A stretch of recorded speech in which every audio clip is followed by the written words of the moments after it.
What is up? POV drive, Honda Insight. Here we go. I'm going to spend a few moments here giving you a POV drive of my 2001 Insight as part of the video series I've been doing on this car. And I did just install my new IMA battery a few days ago, and the car is running great. Fantastic. And so it's time. I did originally say in an earlier video that I would do a POV drive without the IMA and then another one with, but due to the horrible viewership of this series, I've learned that nobody cares about these cars like I thought they might, which is fine. It's just a reality. But because of that, I've decided I'm just gonna chill on the overwhelming amount of videos, and you know, I'll just give you a verbal. Without the IMA, the car still runs. It's just, I would say, it's not safe because you have to creep along so slowly, and you have so little ability to merge into traffic and stuff like that. That it's really difficult to drive safely. So it is doable. But you know, the IMA makes the car a very different car. And so how I'm going to do this video, other than just showing you a couple little things about the car, is I thought I would just talk about 3 things about this car that I think are wonderful, and 3 that are difficult. And we'll just show you an acceleration run here. Here we go, first gear.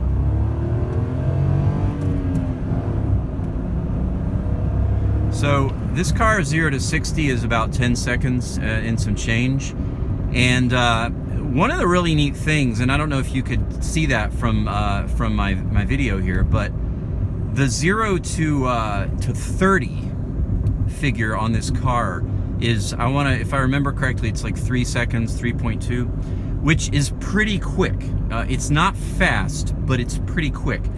And so while the car is terribly slow in the quarter mile and in 0 to 60, when the power matters, which is really 0 to 40, the car gets up and goes. And I have the air on, by the way, so the true acceleration would probably be a little better than what you just witnessed. I'm not saying the car is fast, but people that review these cars commonly say that they're surprised at how peppy, how quick the car is. So, you know, I think that that's really a notable thing about this car. Getting up to 40 miles an hour, 45, happens reasonably quickly. And so I'll go into, I'll come back to that in a moment, but let me just say, you know, here's 3 things that I would say are negatives about this car. In its, you know, this is in its full glory. Working battery. I've sorted out almost everything on this car. It's in very, very good shape now, running perfectly. No weird stuff going on. So 3 negatives and 3 positives. So let's get into it. The first negative is the ride. And I did install some upgraded springs on the back, which helped a little bit. But even then, the ride is harsh. I am in my 40s, and my back hurts when I drive this car afterwards. It just does. So I'm looking at ways to remedy that, and that's just a common complaint of this car, that the ride is just harsh. It's just not good.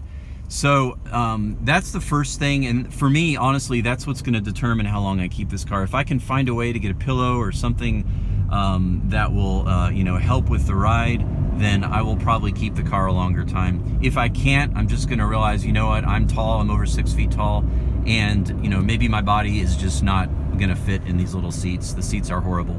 So we'll see. That's the first thing. The second thing about this car that's a negative is that this is what I call a tinker car. And what that means is that in order to get one of these Generation 1 Insights, they are old, you have to be able to have some degree of do-it-yourself ingenuity. You got to be willing to kind of put some heart and soul into it, because the truth is there aren't a lot of people that are willing or want or know how to work on these. And you know, interesting point, just 2 days ago I was visiting a mechanic friend of mine who he's 30 years experience working on Hondas and Acuras only, and he has a really thriving business doing that. And I was just visiting him, picking up a part, and he saw the Insight, and he's been doing this forever, and he said, I won't touch those. And I said, why? And he said, there's just too many weird things about that car. There's the battery, the voltage, and so I thought that was very much, that was very much parallel to what I've heard and read about this car, that people just don't want to deal with it. So it's, my second negative would be, and I knew this before I bought it, you've kind of got to have a little bit of do-it-yourself in you. I'll do another pull here, going from a slow, so this is floored, all the way up to $6,000, and then, we're already at 35, so it's quick enough, absolutely quick enough, and I'm still getting 55 miles per gallon driving like this, with the air conditioning on.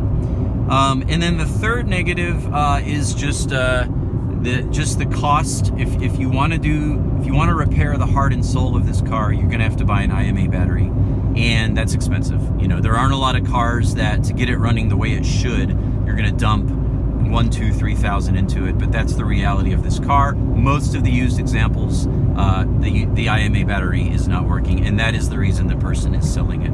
So that's pricey. I got one on the lower end. It has a 3-year warranty, but you can spend over $3,000 on a battery for this car, and that's just more than the car's worth. So that's my third negative. Let's go into 3 positives. Man, there's so much great about this car. My goodness. Positive number 1 is the gas mileage. 55 mpgs in the city, air on, driving like a banshee. I got 72 mpgs on my way back from Atlanta, where I bought this, which was about a 2.5-hour drive.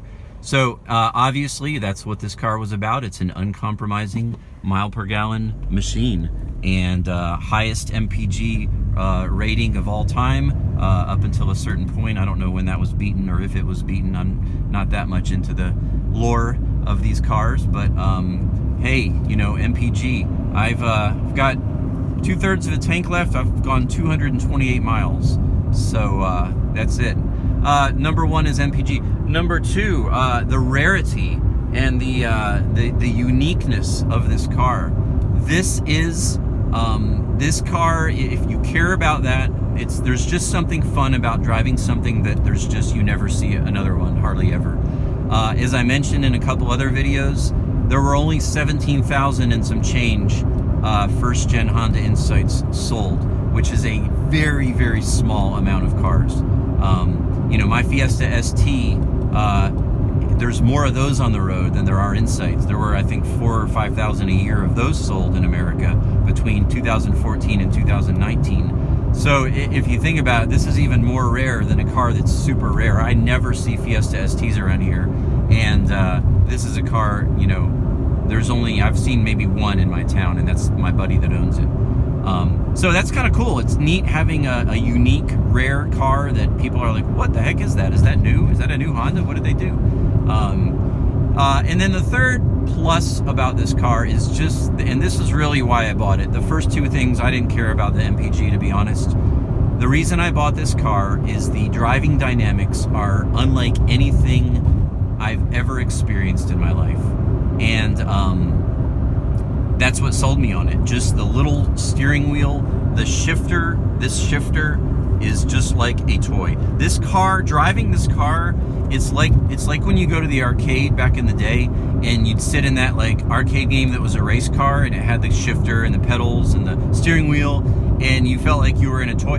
This feels like that, but not in a bad way. There's just something very unique. The steering input is crazy. The handling is phenomenal. Even with the tires on this car, the handling is phenomenal. The acceleration, as I said, is actually quite enjoyable. The turning radius is insane. This thing will just do circles in a parking lot, and you never have to worry about getting in a just turning, maneuvering. So that is what sold me on this. After I drove my buddies, I was like, I got to get one of these. I've got to. This is just, there's nothing like this car to drive, and that's my third plus. So yeah, so that's my review of the IMA with the Insight, with the working IMA, and there's just some things. That's after 4 weeks of ownership. things that I've just observed about this car. This is a great car. We'll see how long I keep it. It'll probably have to do with how comfortable or uncomfortable I can make myself. And I do have a few more videos coming. I have a few small things I'm still going to do to the car, so those will be coming as I continue. And 55 MPGs, there we go. Hey, thanks for watching. May you be blessed with quiet and peace and joy today. All right, we'll see you in the next video.